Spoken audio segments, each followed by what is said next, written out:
आई हम बनबै छी माछ आ कोबी। तब माछ में कोबी दऽ के बनबै छी। कोबी के हम काटि देलिए। एहिमे प्याज घैंस लेलहुँ हाँ। प्याज घैंसो के दऽ सकै छियै, पीसो के दऽ सकै छियै। आब एहिमे हम बना रहल छी।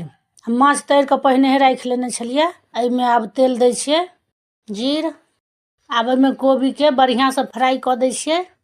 आब हम हरैद धऽ देलिए एहिमे, नून के बढ़िया से मिला देबै आ एके झाँपि देबै, भुजा देबै। एखन अब ई कोबी बढ़िया से भुजा गेल।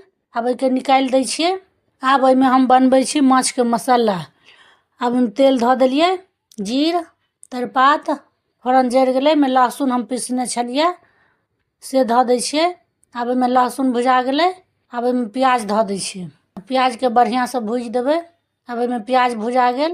एहिमे सरसों पीसल छै। आब एहिमे दै छियै धनी, मिरचाइ, हरैद। बढ़िया से मसाला के मिला देबै। आब एहिमे धऽ देलिए, एके भुजबै एखन बढ़िया से। आब एहिमे मसाला भुजा गेल। ई टमाटर छै काटल से धऽ दै छियै। अब नून धऽ देलिए। एके भुजा देबै थोड़े काल और। जते मसाला भुजात ओते बढ़िया बनत। आब एहिमे ई कोबी धऽ दै छियै। आब एहिमे झोर धऽ देबै। जते में रस राखऽ के हुए ओहि हिसाब से राखब।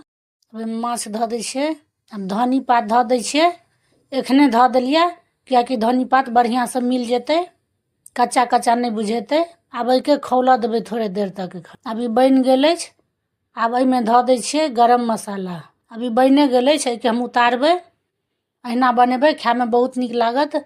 ई वीडियो देखला बहुत बहुत धन्यवाद। वीडियो के लाइक कऽ देबै, चैनल के सब्सक्राइब कऽ देबै।